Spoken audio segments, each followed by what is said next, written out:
George's life seemed perfect until he found out about his wife's affair with the neighbor's brother. The betrayal left him heartbroken and shattered, but he tried his best to fix their relationship. However, things only got worse when he discovered that his wife's best friend had helped the affair along. And before the story begins, I ask you to subscribe to the channel and like this video. It is very necessary to promote the channel. Thank you for this. You are very cool.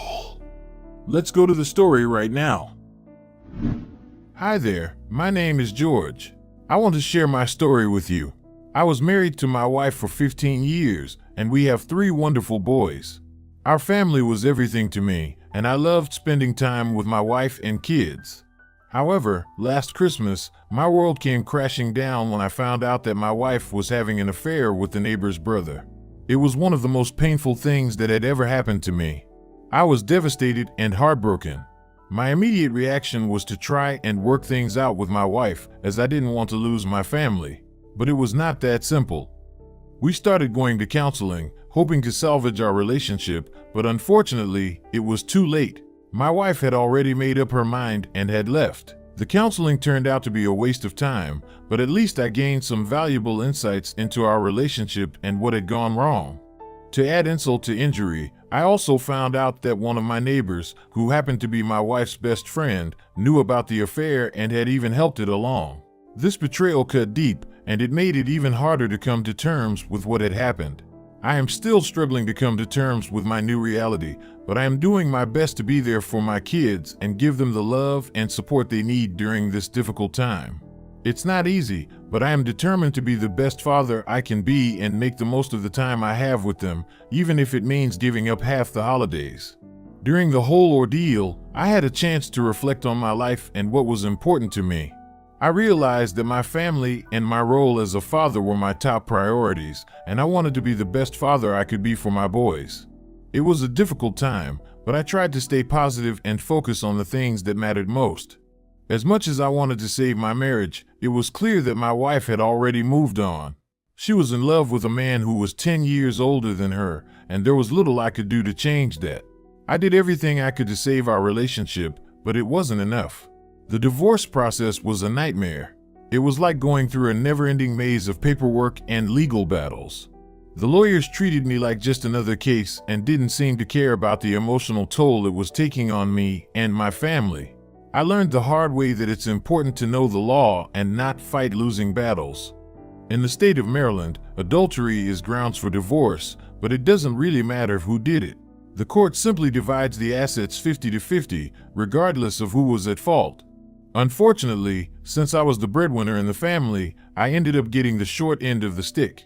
It was frustrating and unfair, but there was little I could do about it.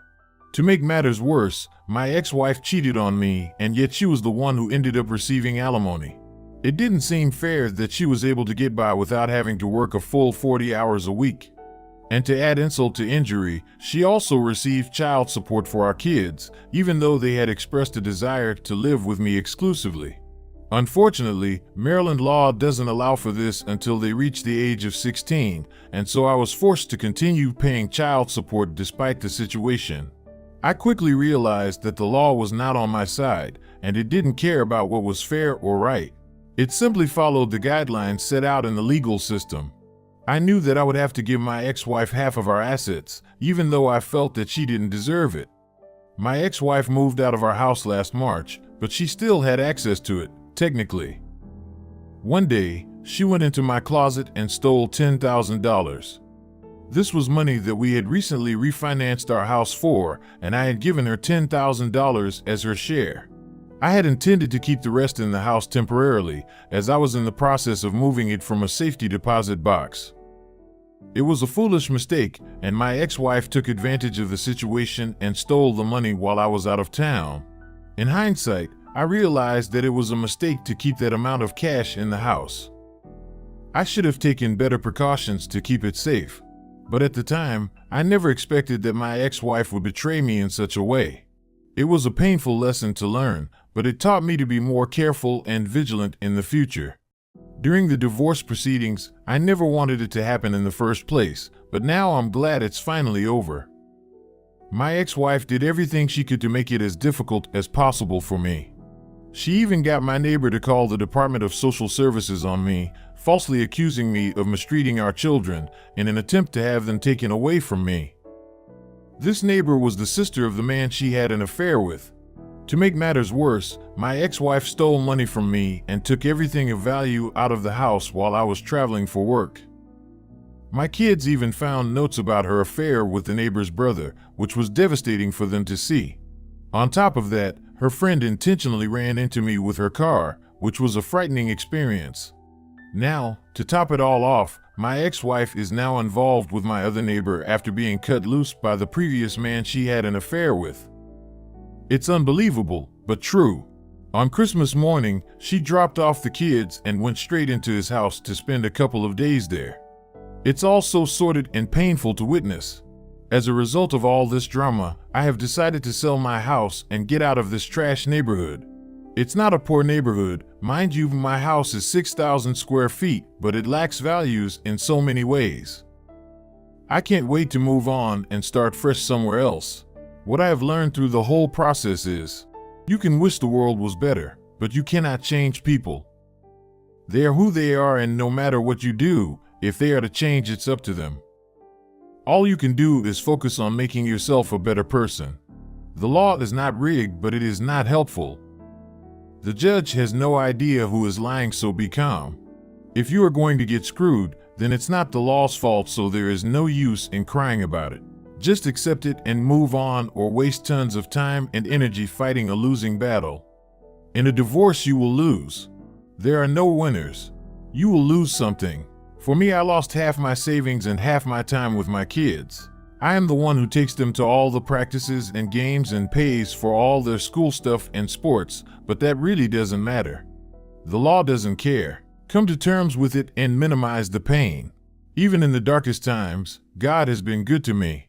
There are several times when I thought how my life was good except for just one thing. But then something else would happen and make me realize that my life was actually pretty great.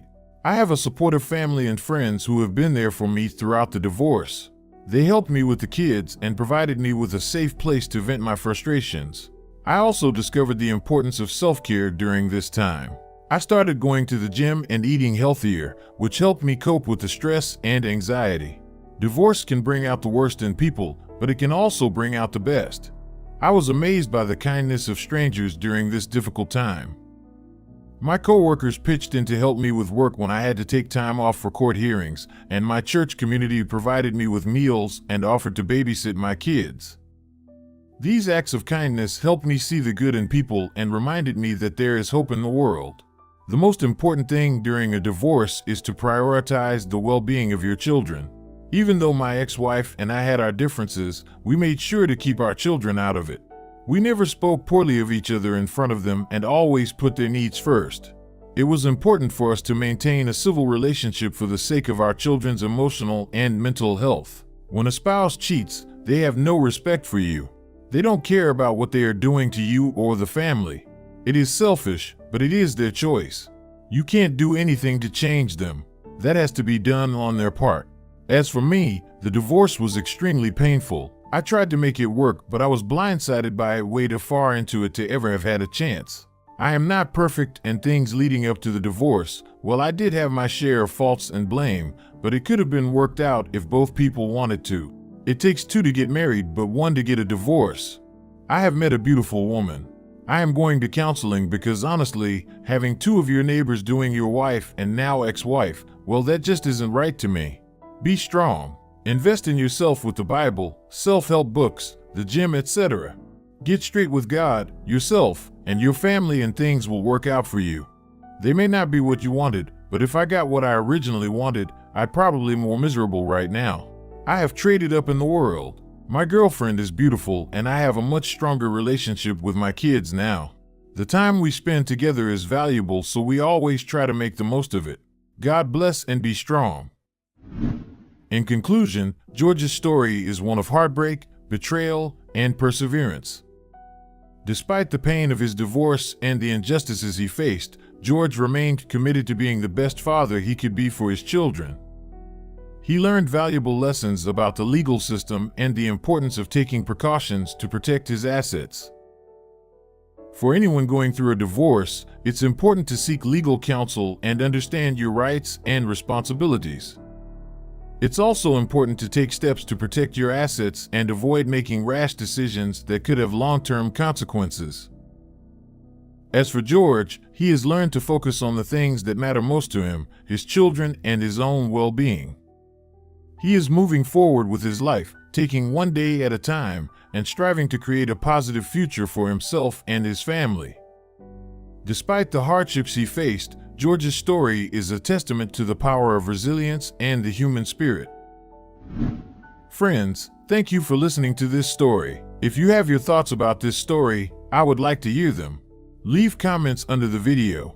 Also, don't forget to support the channel. Like this video and subscribe to the channel, and don't forget to turn on the bell. It will help you not to miss new stories on this channel. Thank you for your attention, and I wish everyone success in life. See you soon.